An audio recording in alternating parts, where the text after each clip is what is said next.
తర్వాత ఇప్పుడు మొత్తం నాకు తెలిసి వివేకానందునికి ఇంక ఎటువంటి సందేహాలు లేవు. అలాగే రామకృష్ణ పరమహంస కూడా కంప్లీట్గా ఈయన శిష్యుడిగా స్వీకరించే ఘట్టం ఆసన్నమైంది కదా. ఎప్పుడు ఆయన దగ్గర శిష్యరికం స్వీకరించారు, ఎప్పుడు జరిగింది అది? ఓం స్థాపకాయ చ ధర్మస్య సర్వధర్మస్వరూపిణే అవతార వరిష్ఠాయ రామకృష్ణాయ తే నమః. నమః శ్రీ యతిరాజాయ వివేకానంద సూరయే సచ్చిత్ సుఖస్వరూపాయ స్వామినే తాపహారిణే. దీనికంటే ముందు చెప్పవలసిన విషయం ఏంటంటే, నిన్న చూసినట్లుగా రామకృష్ణుని ఏ విధంగా వివేకానందుడు పరీక్షించారు. కొన్ని విషయాల్ని వెంటనే ఒప్పుకోలేదు. ఆ సైంటిఫిక్ మైండ్, ఆ ఎంక్వైరీ మైండ్తో నేను పక్షంలో కొంచెం నేను పరీక్ష చేసే స్వీకరిస్తాను ఆయన్ని. ఆయన అసలు పరమహంసన, ఆయన చెప్పిన విషయాలు సత్యంగా ఉన్నాయా, ఇంకా దాన్ని చేయగలుగుతామా అని ఆయన డీప్గా ఆలోచించేవారు. దానివల్ల నాణ్యం పెట్టి టెస్ట్ చేసిన ఒక ఇది సందర్భంలో ఉంది. ఇటువైపు నుంచి చూస్తే శ్రీరామకృష్ణులే నరేంద్రుని కూడా పరీక్షిస్తారు. అసలు నిజమైన శిష్యుడా ఇతను, భక్తి ఉందా ఇతనికి, శ్రద్ధ ఉందా, నేను చెప్పిన విషయాలు ఇతను అర్థం వీలవుతుందా అని ఏ విధంగా పరీక్షిస్తారంటే, ప్రేమ ఉందా అసలు గురువు పట్ల అని. ఒకరోజు ఇంట్రెస్టింగ్గా ఏమవుతుందంటే, అంతవరకు ఆ పరీక్ష ముందు వరకు ప్రతిరోజు నరేంద్ర నరేంద్ర నరేంద్ర, ఇంకా ఒక గంట రాకపోతే, ఒక రోజు రాకపోతే, ఒక వారం రాకపోతే రామకృష్ణ తప్పించేవారు. బిడ్డ కనబడిపోతే ఏ విధంగా ఒక తల్లి ఇదవుతుందో, స్కూల్ నుంచి లేట్గా వస్తే ఆ విధంగా ఒక్కరోజు రాకపోయినా ఎందుకు రాలేదు నరేంద్రుడు, ఏమైంది అతనికి, ఒంట్లో బాగుందా లేదా అని అందరితో అదే విషయం మాట్లాడుతూ ఉండేవారు. అలాంటి రామకృష్ణ పరమహంస ఏ విధంగా పరీక్షించారు నరేంద్రుని అంటే, ఒకరోజు నరేంద్రుడు వస్తాడు కాలేజీ నుంచి. ఆయన ముఖమే చూడ్డు, శ్రీరామకృష్ణ నరేంద్రుడు ముఖమే చూడరు, తల తిప్పుకొని ఇంకోటితో మాట్లాడుతూ ఉంటారు కావాల్సుకొని. నరేంద్రుడు వచ్చి నెమ్మదిగా నమస్కారం చేసి ప్రణామం చేసి ముందు కూర్చొని ఉంటాడు ఒక అరగంట సేపు. తర్వాత నరేంద్రుడు ఏదో పాట పాడి మళ్ళీ ఇంటికి వెళ్ళిపోతాడు. రామకృష్ణ తర్వాత అందరికీ ఆశ్చర్యం ఏమిటంటే, సైకలాజికల్ టెస్ట్ ఇది.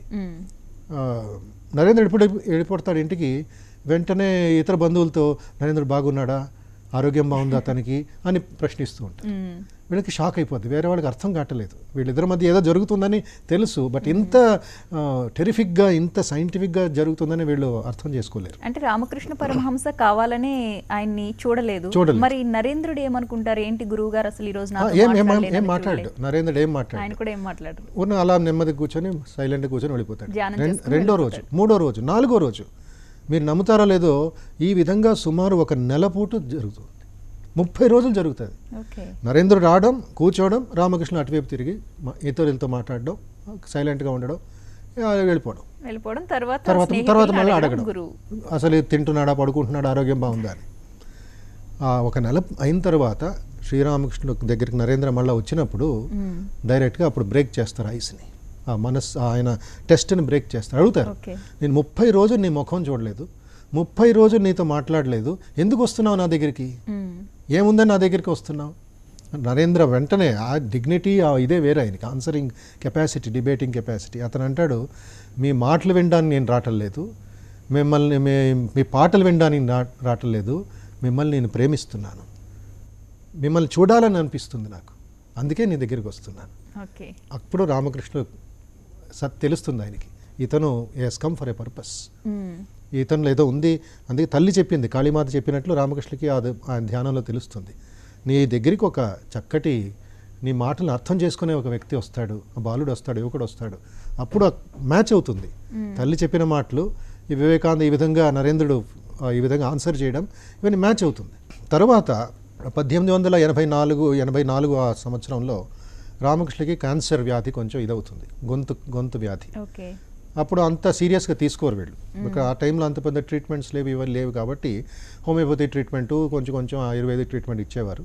బట్ అది తీవ్రం అయిపోయి ఫైనలీ డాక్టర్స్ అడ్వైస్ చేస్తారు, కలకత్తా డాక్టర్స్, ఇక ట్రీట్మెంట్ ఇది లేదు, ఇది క్యాన్సర్ వ్యాధి. ఈయనని దక్షిణేశ్వర దేవాలయం కొంచెం మురిగ్గా ఉంది, కొంచెం సన్నగా ఉంది, మీరు కలకత్తాకి తీసుకువెళ్ళి అక్కడ డాక్టర్స్కి ఈజీ అవుతుంది. అప్పుడు వీళ్ళు శిష్యులందరూ బై ద టైం సుమారు 10, 15, 20 మంది దగ్గర అవుతారు. వీళ్ళు ఒక టీం లాగా తయారు చేస్తారు శ్రీరామకృష్ణ. వీళ్ళందరూ మళ్ళా 18 నుండి 22 సంవత్సరాల లోపల యువకులు. రామకృష్ణ వాళ్ళకే స్పెషల్గా ట్రైనింగ్ ఇచ్చేవారు. వేరే భక్తులు, గృహస్థ భక్తులు, పెద్దవాళ్ళు వీళ్ళ సెలవుల రోజులు వీళ్ళ రోజులు వస్తూ ఉంటే రామకృష్ణుల శిక్షణ, రామకృష్ణుల ఒక ఫ్యూచర్ మిషన్ అనేది ఉందో అది సపరేట్గా యువకులకి ట్రైనింగ్ ఇచ్చేవారు. వీక్ డేస్లో రమ్మనేవారు, ఎందుకంటే అప్పుడు భక్తులు తక్కువ మంది వచ్చేవారు, వాళ్ళకి బిజినెస్ ఉంటుంది, ఇదంతా ఉంటుంది. తక్కువ మంది వచ్చేటప్పటికి ఆ రోజుల్లో వీళ్ళకి స్పెషల్గా బ్రహ్మచర్యం గురించి, వైరాగ్యం గురించి, ధ్యానం గురించి స్పెసిఫిక్గా ఒక స్పెషల్ ట్రైనింగ్ రామకృష్ణ ఇచ్చేవారు. అప్పుడు వీళ్ళకి ఒక పెద్ద టీం తయారైంది, ఒక 20-25 మంది. వీళ్ళందరూ బై రొటేషన్ ఆయనకి సేవలు చేస్తూ ఉండేవారు. నరేంద్రుడు కూడా ఫుల్ టైం, ఇంకా కాలేజ్ అయిపోయింది ఆ టైంకి, BA ఫైనల్లో రిజల్ట్స్ అన్నీ వచ్చేసాయి, ఇంకా హయ్యర్ స్టడీస్కి వెళ్ళాలని తపన ఉండింది, ఇది ఉండింది. బట్ ఇక్కడ గురుత్వాకర్షణ లాగా, గ్రావిటేషన్ ఫోర్స్ లాగా రామకృష్ణ ఆయన్ని పుల్ చేస్తున్నారు. మోర్ టైమ్ ఈ వాజ్ స్పెండింగ్ హియర్. దీనికంటే ముందు ఏమైందంటే ఇంట్లో వీళ్ళు రామకృష్ణ దగ్గరికి వెళుతున్నారు, ఇంకా సన్యాసం గురించి, బ్రహ్మచర్యం గురించి, దేవుడి గురించి రామకృష్ణ బోధిస్తున్నారని అమ్మ ఇతర సోదరులకి కొంచెం ఇదవుతుంది. రామకృష్ణ పరమహంస మఠంలో ఈ మీరైతే చెప్పిన యువకులు ఎవరైతే ఉన్నారో వీళ్ళందరినీ కూర్చోపెట్టుకుని మరి వైరాగ్యం, సన్యాసం ఇలాంటి వాటి గురించి చెప్తూ ఉంటే అందులో మన నరేంద్రుడు కూడా ఉన్నారు. మరి ఇంట్లో ఎటువంటి ప్రాబ్లం రాలేదా? ఇలాంటివి ఎందుకు నువ్వు వింటున్నావు, మఠంకి ఎందుకు వెళుతున్నావు, ఎక్కువ టైం ఎందుకు స్పెండ్ చేస్తున్నావు అని ఇబ్బంది పడలేదా? తల్లికి కొంచెం దుఃఖమైంది, కొంచెం ఆలోచన కలిగింది, వీడు మమ్మల్ని వదిలేసి వెళ్ళిపోతాడు, ఇలాంటి ట్రైనింగ్ ఇస్తున్నారు. బై ద టైం కలకత్తాలో రామకృష్ణుల గురించి 2 విధమైన ప్రచారం జరిగేది. ఒకటి ఆయన అద్భుతమైన పరమహంస, ఇంకా సాటిలేని వ్యక్తి, అన్ని మతాల తత్వాన్ని అర్థం చేసుకున్నారు ఆయన ఉపదేశాల ద్వారా భక్తులకి ఇచ్చింది. కేశవ్ చంద్ర సేన్ ఇత్యాది ఆ ప్రముఖులు ఎవరు, ఈశ్వర్ చంద్ర విద్యాసాగర్, బంకిం చంద్ర సేన్, ఇంకా ఎంతోమంది మేధావులు కలకత్తాలో ఉండే ఆ టైంలో స్కాలర్స్, ఫిలాసఫర్స్, వాళ్ళందరూ రామకృష్ణ దగ్గర వింటూ చదువుతూ ఆయన మాటలు రాసుకొని మళ్ళీ న్యూస్ పేపర్స్లో రాసేవారు. ఇంగ్లీష్లోనో తెలుగు బెంగాలీ భాషలో రాసి అప్పటికే చాలామంది రామకృష్ణ గురించి తెలిసిపోయింది. ఇంకొక గ్రూప్ తయారైంది, ఈ యంగ్స్టర్స్ వాళ్ళ తల్లిదండ్రులు, వాళ్ళ బంధువులంతా, ఈయన వాళ్ళ బుర్రలు పాడు చేస్తున్నాడు, పిచ్చివాడు, ఇంకా రకరకాల వ్యంగ్యంగా నెగిటివ్గా మాట్లాడే గ్రూప్ కూడా తయారైంది. ఆ తల్లికి, భువనేశ్వరి దేవికి ఇది వినబడింది. సో ఇది కూడా చేస్తున్నారు నా అబ్బాయి, కొంచెం అప్పటి వరకు తెలియదు. ఈయన వెళుతున్నాడు, బాగానే ఉంది, ఇంకా వెళ్తున్నాడు, ఇండిపెండెంట్ సన్, పెద్దవాడు, ఇంటి రెస్పాన్సిబిలిటీస్ కూడా చూసుకుంటున్నాడు, అన్నీ ఉంది. ఎప్పుడైతే ఇలాంటి ఐడియాస్ వాళ్ళ అమ్మమ్మ విందో వెంటనే వెళ్ళి అమ్మకి చెప్పింది, వాళ్ళ ఇంటి వాళ్ళకి చెప్పింది. అప్పుడు పెళ్లి అరేంజ్మెంట్ కూడా చూశారు. తర్వాత నరేంద్రుడికి అంత ఇది లేదు, బికాజ్ ఆయన అన్వేషణ, జిజ్ఞాసా మైండ్, అది సాధనా మైండ్, స్లీప్ నుంచి లోపల నుంచి దేవుడి గురించి, ఇలాగ ఫిలాసఫీ గురించి. అప్పుడే హ్యామిల్టన్, తర్వాత హెగెల్, తర్వాత ఆ time German philosophers, English philosophers, పెద్ద పెద్ద పుస్తకాలు చదివేశాడు. చదివి లైఫ్ గురించే ప్రశ్నిస్తూ ఉండేవాడు. ఇవన్నీ చాలా స్టూడియస్ మైండ్ నరేంద్రుడిది ఆ టైంలో. దాంతోపాటు ఈ భక్తి, దాంతోపాటు ఇక్కడ కాళీమాత పాటలు, మాటలు, it was a total allrounder లాగా. అప్పటికే ఇంకా వైరాగ్యంలోకి ఎంటర్ అయిపోతున్నాడు, ఇంకా డెవలప్మెంట్ అవుతుంది. లోపల విత్తనం వేశారు శ్రీరామకృష్ణ. ఇప్పుడు మీ మధ్యలో సోషల్ ప్రాబ్లం. తనలో ఆ రకమైన విత్తనం గురువు గారు వేశారు అనేది కూడా నరేంద్రుడికి తెలియదేమో కదా ఆ టైంలో. ప్రేమ ఇదవుతుంది, వైబ్రేషన్స్ వస్తున్నాయి, ఎందుకంటే ఎక్కువ టైం ఇక్కడ స్పెండ్ చేస్తున్నాడు, ఎక్కువ టైము ధ్యానం గురించి. తర్వాత అంటారు, ఆ టైంలో నాలో వైరాగ్యం అనేది, ఆ ఒక డీప్ డిటాచ్మెంట్ అనేది, ధ్యానంలో మునిగే ఒక ఇది నాకు కలుగుతూ ఉండేది. దాన్ని గురువు దగ్గరికి వచ్చి ఇంకా దాన్ని రిఫైన్మెంట్ అయింది, ఇంకా బ్యూటిఫై అయింది, దాన్ని ఇంకా పాలిష్ చేశారు గురువు గారు రామకృష్ణులు. పాజిటివ్ థింకింగ్ని నరేంద్రుడి దగ్గర నేర్చుకోవచ్చు. నిర్భయత్వం, ఓపెన్ స్వోర్డ్ లాగా, కత్తిలాగా అజ్ఞానాన్ని ఖండించాల్సిందే. ఎవరైనా నెగిటివ్గా మాట్లాడితే, తర్వాత ఎవరైనా క్రిటిసైజ్ చేస్తే, అవమానం చేస్తే నరేంద్రుడు ఒప్పుకునేవాడు కాదు. నా తల మీద సుత్తి పెట్టి కొట్టినట్లు అవుతుంది, నెగిటివ్గా మాట్లాడకండి, ప్రశ్నించండి, డోంట్ క్రిటిసైజ్. ఇది తర్వాత ఫిలాసఫీలో ఆయన డెవలప్ చేసుకున్నారు. అది రామకృష్ణ దగ్గర నేర్చుకున్నాడు. నరేంద్రుడు అంటాడు, ఫ్యూచర్ వివేకానంద లెటర్స్, ఆయన ఉపన్యాసాలు మనం చదువుతాం, ఏమిటంటే నా గురువు దగ్గర నేను ప్రతిరోజు వెళుతున్నప్పుడు, లేక వేరే పీఠాధిపతులు, వేరే ధర్మ ప్రచారకులు వచ్చినప్పుడు ఎవరిని రామకృష్ణులు నిందించలేదు, క్రిటిసైజ్ చేయలేదు. అందరూ మంచివాళ్లే, వాళ్ళ మార్గంలో తల్లి దగ్గరికి వస్తున్నారు. ఆ యూనివర్సాలిటీ, ఒక యూనివర్సిటీలో యూనివర్సాలిటీ, ఆ గొప్పతనం, విశాల మనస్సు. మన వేదాల్లో ఏం చదువుతాం, వసుదైవ కుటుంబకం. రకరకాల మంది వచ్చేవారు, క్రైస్తవులు, హిందువులు, సర్దార్జీలు, బుద్ధులు, బౌద్ధులు, జైనులు. ఆ టైంలో ఎవరో కలకత్తాలో ఉండి అందరూ రామకృష్ణ దగ్గరికి, కాళీమాత దగ్గరికి వస్తుండేవారు. బికాస్ పేపర్లో చదువుతున్నారు, చూద్దాం పదండి రామకృష్ణ దగ్గరికి అని. నరేంద్రుడు కూడా వింటున్నాడు అవన్నీ. So he seeing the bigness of A personality. అది ట్రైనింగ్ అవుతూ రామకృష్ణులు నరేంద్రుడు పంపిస్తారు, ఒక డైరెక్షన్లో చూపిస్తున్నారు. ఈ sowing A positive direction to young people. ఇలాగ ఉండాలి ఒక వ్యక్తి, ఇలాగ ఉండాలి ఒక మనిషి. మరొక శిక్షణ రామకృష్ణ ఇచ్చేవారు ఈ last days of his life. నరేంద్రుడిలో ఆ ఏకత్వాన్ని రామకృష్ణ కనుక్కున్నారు. యూనివర్సాలిటీ, అద్వైత సాధన, అద్వైత మనస్సీడికి అన్నిట్లోనూ ఏకత్వాన్ని చూస్తాడు. బహుత్వంలో ఏకత్వం, యూనిటీ ఇన్ డైవర్సిటీ, అది అద్వైత ఫిలాసఫీ. రామకృష్ణ గదిలో 4-5 పుస్తకాలు ఉండేవి. బైబిల్ ఉండేది, భాగవతం అనేది ఉండేది, ఆ అష్టావక్ర సంహిత అనే ఒక పుస్తకం ఉండేది.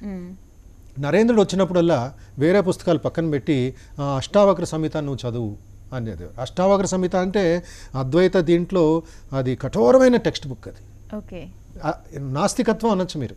ఆ విధంగా అష్టావక్రుడు మహా ఋషి. ఆయన అద్వైత సాధన గురించి ఇంకేమీ లేదు, నేనే ఆత్మ, నేనే పరబ్రహ్మ, నేనే నా శరీరం లేదు, నా మనస్సు లేదు అని హయ్యెస్ట్ ఫిలాసఫీని చదువు అనేవారు. నరేంద్రుడికి కొంచెం 50-50 మైండ్. ఎందుకు ఇంత డ్రై పుస్తకం చదవాలి? అటువైపు కాళీమాత అంటున్నారు, ఇటువైపు పుస్తకం చదవమంటున్నారు. ద్వంద్వం అక్కడ, ఒప్పుకోవటలేదు మనస్సు. రామకృష్ణ అంటారు, నీకోసరం కాదు నాకోసరం చదువు అని. ఫ్యూచర్లో నరేంద్రుడు ఆ అద్వైత ఫిలాసఫీని ప్రపంచం అంతా ప్రచారం చేశారు. Take up the banner of Advaita and March on to universality అనేవారు వివేకానంద. అద్వైత అంటే అద్వైత, ఇంకా భేదం లేదు. శరీరం వేరు ఉండొచ్చు, మీలో ఉండే ఆత్మ, నాలో ఉండే ఆత్మ ఒకటే. హైయెస్ట్ ఫిలాసఫీ శంకరాచార్యులు ఫాలో చేసింది. విశిష్టాద్వైతం అంటే నాలో ఆ భగవంతుడి గుణాలు ఉన్నాయి, నేను భగవంతుడిని కాదు, నేను పక్కకు వెళ్ళొచ్చు, భగవంతుడి పక్కకి సేవ చేయొచ్చు. ద్వైతం అంటే నేను దాసుడినే, నేను భగవంతుడి దగ్గరికి వెళ్ళడానికి లేదు, భగవంతుడి సేవలు చేసుకుంటూ కైంకర్యం చేసుకుంటూ నేను ఉంటాను. ఈ ఫిలాసఫీలో అద్వైత ఫిలాసఫీ శంకరాచార్యులది. ఆయన మనస్తత్వం బట్టి, వాళ్ళ యాటిట్యూడ్ బట్టి రామకృష్ణుడు ట్రైనింగ్ ఇచ్చేవారు ఈ యువకులకి. ఒకడు వచ్చేవాడు అష్టావక్ర సంహితాన్ని పట్టుకునేవాడు. రామకృష్ణ చెప్తారు, అది నీకు కాదు, నువ్వు భాగవతం పట్టుకో.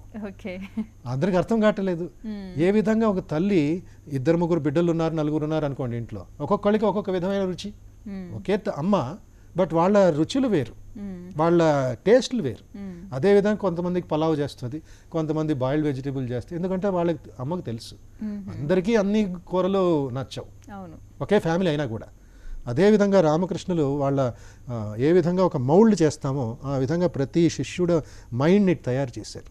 ఆయన మాటల్లో, ఆయన చేష్టల్లో ఆ వన్నెస్ని కనుక్కున్నారు. రామకృష్ణ చూస్తున్నారు.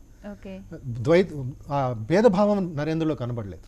చిన్నప్పటి నుంచి ఒక సంఘటన నేను చెప్పినట్లుగా ప్రతి ఒక్కటి ఆ వన్నెస్ చూడడానికి ప్రయత్నించాడు. ఇంట్లో కూడా వాళ్ళెందుకు వేరే ప్లేట్లో తినాలి, వాళ్ళెందుకు వేరే హుక్కా తాగాలి, వాళ్ళెందుకు వేరే బట్టలు వేసుకోవాలి, మనం ఎందుకు ఇలా ఉండాలి అని చిన్నప్పటి నుంచి ఆ ఒక వన్నెస్ని నరేంద్రుడు చూస్తూ ఉండేవాడు. రామకృష్ణ దగ్గరికి వచ్చేటప్పటికి ఆ వన్నెస్ని రామకృష్ణ కూడా ఇది చేశారు, ఫాలో చేశారు. ఏ విధంగా అంటే పెద్ద సరోవరం ఉంది, చెరువు ఉంది, చెరువులో ఒక క్రిస్టియన్ వెళ్తాడు, దిస్ ఇస్ వాటర్ అంటాడు. హిందూ వెళ్తాడు, మన భాషలో నీళ్లు అంటాం. ఎవరైనా హిందీ వాడు వస్తే నార్త్ ఇండియాకి పానీ అంటాడు. అది వేరే వేరే వస్తువు, అది అదే నీళ్లు, అదే పానీ, అదే వాటర్. వేరే వేరే మార్గాల్లో వెళ్ళి అదే నీళ్ళనే మనం రకరకాల మాటలు తీసుకుంటాం. ఈ నీళ్లు అనే పదార్థం సైకాలజీలో ఏం చేస్తారంటే, అది ఫ్రీజర్లో పెడితే ఐస్ అయిపోద్ది, ఐస్ క్యూబ్స్ అయిపోతాయి. ఏ ప్లేట్లో పెడతామో ఆ షేప్ తీసుకుంటుంది నీళ్లు, తర్వాత ఐస్ అంటాం. ఐస్ మళ్ళీ బయట పెట్టండి, వేడి వల్ల నీళ్ళు అవుతుంది. ఆ నీళ్ళని సాసర్లో వేయండి, సాసర్ రూపం అవుతుంది. నీళ్లు వేరేనా? ఈ వన్నెస్సే, ఈ ఒక్కటే, ఈ అద్వైత భావమే నరేంద్రులో అది ఇన్వాల్వ్ అయింది. ఆయన పర్సనాలిటీ, ఆయన మాటలు, ఆయన హావభావాలు, ఆయన ఆలోచన శక్తి అంతా వన్నెస్ మీద వెళుతుంది. నరేంద్రుడి మనసు అలా వెళ్ళిపోతుంది, వైరాగ్యం వైపు, సన్యాసం వైపు వెళ్ళిపోతుంది. అదే టైంలో తల్లి గమనించింది, పెళ్లి చూపులు అరేంజ్ చేసింది. తర్వాత ఏం జరిగింది? నరేంద్రుడికి ఇష్టం లేదు, బట్ తల్లి కోరిక వల్ల అక్కడ కూర్చున్నాడు అంతే. నరేంద్రుడిలో పెళ్లి చేసుకోవాలి, ఇది చేసుకోవాలి, నాకు మళ్ళా ఈ ప్రాబ్లమ్స్ చూశాడు. సొంత చుట్టాలే, సొంత ఇదే నాకు శత్రువులు అయిపోయారు, నాన్నగారు పోయిన తర్వాత మళ్ళీ ఇది ఎంత ఏమిటి అని. అప్పుడు భగవత్ సంకల్పం అనొచ్చు మనం, లేక ఒక సిచ్యువేషన్ అనొచ్చు, సోషల్ సిచ్యువేషన్. వాళ్ళ ఇంట్లో అమ్మాయి వాళ్ళ ఇంట్లో ఏదో పర్సనల్ ప్రాబ్లమ్స్ వచ్చి ఆ పెళ్లి దాన్ని ఇది చేశారు, స్టాప్ చేశారు. ఆ చూపు ఇంకా పెళ్లికి డేట్ ఫిక్స్ అవ్వలే. గురువు ఒక ప్రభావం వల్ల దైవానుగ్రహం అనుకోండి, జస్ట్ అది గాలి అటు తెలిపోయింది. అప్పుడు రామకృష్ణ చాలా సంతోషమైంది. ఇది అసలైన ఇది. అతను ఒక్క వ్యక్తితో ఒక్క ఇది కాదు, he will be a universal figure.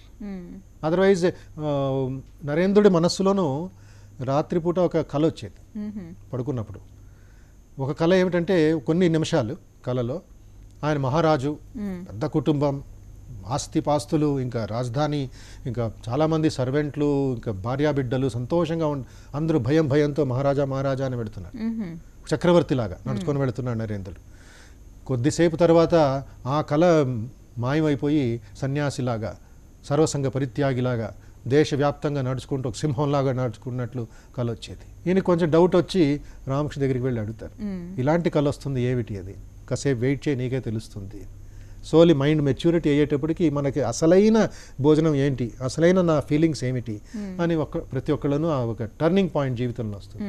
తర్వాత చూశాడు ఆ మొట్టమొదటి కళ తగ్గుతూ కరిగిపోయింది, ఈ రెండో కళ నిజమైంది, పెరుగుతూ వచ్చింది, అది దృఢమైంది. అప్పుడు నరేంద్రుడికి తెలుస్తుంది ఇంకా నా లైఫ్ ఇది అని. లైఫ్ ఆఫ్ ఇది కేవలం సన్యాసం కోసం కాదు, అది సన్యాసం ఈజ్ ఓన్లీ మీడియం.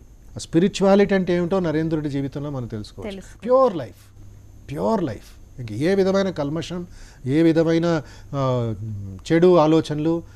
ఆయన వివేకానంద భవిష్యత్తులో అంటారు, ఈ 14 సంవత్సరాలు నా మనస్సులో ఒక చెడు ఆలోచన రాకుండా నేను కాపాడుకున్నాను, నేను ప్రొటెక్ట్ చేసుకున్నాను. That is my power. ఎవరు అడుగుతారు, ప్రపంచమంతా మీరు అంతా జయించారు, అప్పుడు ఇండియా స్లేవ్ కంట్రీ, మీరు సన్యాసులు, పెద్ద పొలిటికల్ ఇది లేదు, మీరు బిజినెస్ లేదు, ఏ విధంగా ఇది చేశారని. That is the power which I got in my college days. యవ్వనంలో వైటాలిటీ, ప్యూరిటీ, అది ప్రపంచమంతా తీసుకువెళ్ళింది ఆయన. ఎక్కడైనా పడుకోవచ్చు, ఎక్కడైనా చేయొచ్చు. కొన్నిసార్లు రామకృష్ణ ఉన్నప్పుడు కొంతమంది నరేంద్రుడు వాళ్ళ ఇంటికి వెళుతున్నాడు, వాళ్ళు మంచివారు కాదు, ఎక్కడో తినేస్తున్నాడు బయట హోటల్లో, ఎవరితోనో వెళుతున్నాడు అని రామకృష్ణ దగ్గరికి వచ్చి కొంచెం కంప్లైంట్ చేసేవారు వేరే భక్తులు. రామకృష్ణ వినేవారు. విని భక్తులకు చెప్పారు, నరేంద్రుడు సాధారణ వ్యక్తి కాదు, ఎక్కడైనా పడుకొని ఎక్కడైనా తిని అతని మనస్సు పవిత్రమైంది, శుద్ధమైంది. మీరు అతన్ని చిన్న చూపు చూపకండి, అతను సముద్రం లాంటి వ్యక్తి, అతను నాకు తెలుసు, నరేంద్రుడు ఏం చేసినా నేను ఒప్పుకుంటాను, ఎందుకంటే it is not touching him. కమలంలాగా, కమలం ఎక్కడుంది, నీళ్ళల్లో ఉంది, నీళ్లు వేయండి దాని మీద, ఒక్క బొట్టు కూడా దానికి అంటుకోదు. అలాగున్నాడు నరేంద్రుడు. అలాంటి గురువు దొరికారు, అలాంటి శిష్యుడు. కఠోపనిషత్ అనే ఉపనిషత్తులో మహావాక్యం వస్తుంది, ఆశ్చర్యో వక్త కుశలోస్య లబ్ధ. గురువు ఆశ్చర్యం, ఈ శిష్యుడు కూడా ఆశ్చర్యం. ఏ విధంగా మనం ఒక మంచి పాలుని మంచి గిన్నెలో పోస్తున్నట్లు, ఆ గిన్నె మనం యూజ్ చేసామా, వెల్లుల్లిపాయతో వేరే పదార్థాలతో పాలంతా చెడిపోతాయి, పాలు పగిలిపోతాయి, వేస్ట్ అయిపోతాయి. అదేవిధంగా పాలు బాగానే ఉంటుంది, గిన్నెలో పోసేటప్పుడు స్పాయిల్ అయిపోతాయి, పగిలిపోతే ఎలా ఉంటుంది. But Narendra was a wonderful medium, ఆ ఒక టూల్. పాలు పోస్తున్నారు రామకృష్ణులు. భక్తి, జ్ఞానం, వైరాగ్యం, ఇంకా ధ్యానం, అన్ని యోగాల ఒక సమన్వయం శ్రీరామకృష్ణ. ఇవన్నీ నరేంద్రుడు భవిష్యత్తులో రామకృష్ణ మఠం స్థాపించినప్పుడు ఇవన్నీ ఒక బ్యూటిఫుల్ బొకేలాగా చేసి, పూలగుచ్చలాగా చేసి ప్రపంచానికి అందించాడు. అందుకే రామకృష్ణ మఠం యాక్టివిటీస్ వివేకానంద మాకు రూల్స్ ఇచ్చారు కాబట్టి ఈ 4 ప్రతిరోజు మేము ఆచరిస్తాం. ఎందుకు, రామకృష్ణుల దగ్గర వివేకానంద చూశాడు, నరేంద్రుడు చూశాడు. He was embodiment of 4 yogas. ఈ 4 యోగాస్ ఒక కారుకి 4 చక్రాల్లాగా. జర్నీ వెళ్ళాలంటే 4 చక్రాలు ఒకే బ్యాలెన్స్డ్గా ఉండాలి, అప్పుడే మనం డెస్టినేషన్ ఊరికి వెళ్ళడానికి ప్రయాణం మనకి సుఖంగా ఉంటుంది. లేకుండా ఉంటే వాబులింగ్ అవుతూ ఉంటే మనం బాధ కలుగుతుంది, వెన్నొప్పి వస్తుంది, మన జర్నీ కంఫర్టబుల్గా ఉండదు. ఈ 4 యోగాల సమన్వయం నరేంద్రుడు రామకృష్ణుడికి నేర్చుకున్నాడు. ఆ సమయంలో ఇంకా యంగ్ మ్యాన్, 22 years.